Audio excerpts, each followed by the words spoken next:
Velenkosini Hlabisa, the president of the Inkatha Freedom Party, IFP, has once again spoken out on a key issue that resonates with many South Africans: immigration. In a recent address, he firmly reiterated the IFP's stance on tightening immigration policies, emphasizing that the party is committed to working within the Government of National Unity, GNU, to draft and pass legislation that would streamline the process of repatriating illegal immigrants. This position, according to Hlabisa, is not about xenophobia or hostility toward foreign nationals, but rather about prioritizing the well-being and prosperity of South African citizens. He stressed that the next 4 years would be dedicated to ensuring that non-skilled foreign nationals who reside in South Africa illegally are returned to their home countries, with the broader goal of reclaiming the nation's resources and opportunities for the people of South Africa.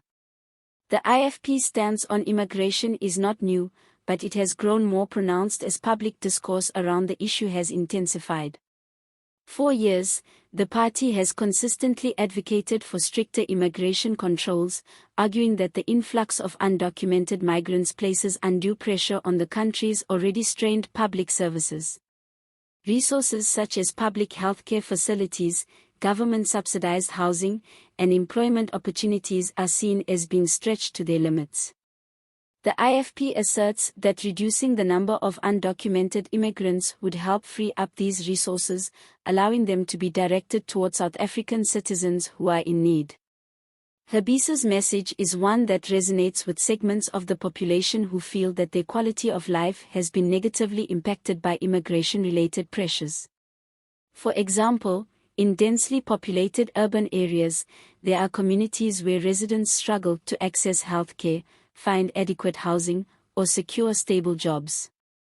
The perception, whether accurate or not, is that foreign nationals contribute to these struggles by competing for limited resources. The IFP is tapping into this sentiment, positioning itself as a party that listens to the concerns of ordinary citizens and is willing to take decisive action to address them. However, the IFP's approach is not without controversy. While many South Africans may support tighter immigration controls, critics argue that scapegoating foreign nationals for the country's socio-economic challenges oversimplifies a complex issue. South Africa faces high unemployment rates, economic inequality, and systemic issues that cannot be solely attributed to immigration. Experts warn that focusing too heavily on immigration as the root cause of these problems risks diverting attention away from the need for broader economic and social reforms. The IFP, however, remains resolute. Party officials have emphasized that their stance is not an attack on legal immigrants or refugees who enter the country through proper channels. Rather, their concern lies specifically with undocumented migrants who enter South Africa illegally, bypassing official border control procedures. According to the party, a nation has the sovereign right to control who enters and remains within its borders, and failing to do so undermines national security and social stability. This perspective is shared by many citizens who have witnessed the effects of porous borders firsthand. In some communities, undocumented immigration has been linked to issues such as crime, with foreign nationals being blamed, fairly or unfairly, for incidents of theft, violence, and drug trafficking. While it's important to approach such claims with caution, as crime is a complex issue with multiple contributing factors, the perception that immigration and crime are connected has fueled public demand for stricter immigration enforcement. The Department of Home Affairs has acknowledged the difficulties associated with managing South Africa's immigration system. Border control infrastructure is often inadequate, making it challenging to prevent illegal crossings. Once undocumented migrants are inside the country, tracking and identifying them becomes an even greater challenge due to resource limitations and bureaucratic inefficiencies.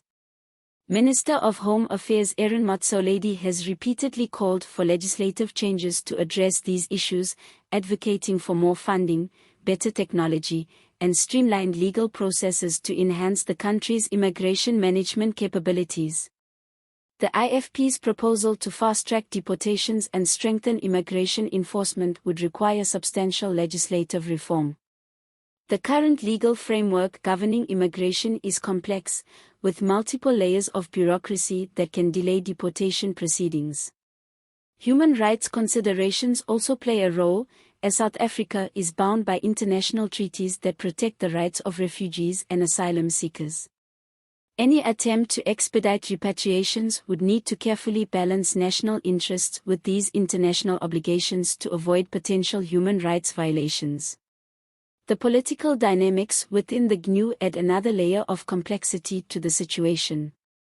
While the IFP is a key coalition partner, other parties, such as the African National Congress (ANC), may take a more moderate approach to immigration policy.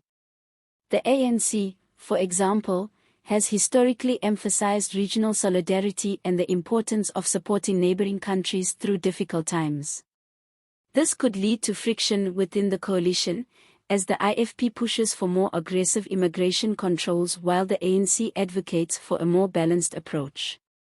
Despite these potential tensions, the IFP appears determined to make immigration reform a cornerstone of its policy agenda.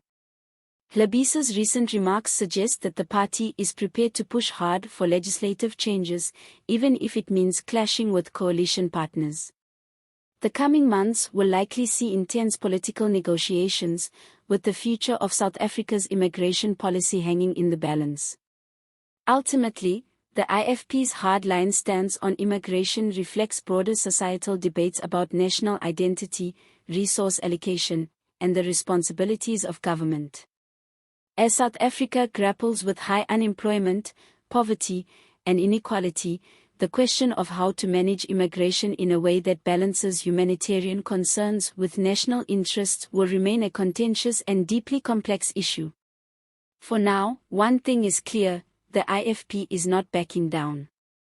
Whether their push for stricter immigration controls will succeed remains to be seen, but what is certain is that the conversation around immigration in South Africa is far from over. As the political landscape evolves and the GNU navigates these challenges, South Africans will be watching closely to see how their leaders choose to address one of the most pressing issues of the day. What do you think about the IFP's immigration stance? Do you agree with their approach, or do you believe there are better ways to handle the challenges of undocumented migration? Let's discuss this in the comments. And if you found this breakdown helpful, don't forget to like, subscribe, and hit that notification bell so you never miss an update. We'll be following this issue closely and bringing you all the latest developments. Stay tuned. The next few years will be critical in determining whether the IFP's proposals gain traction, and how they might reshape South Africa's approach to immigration and national security.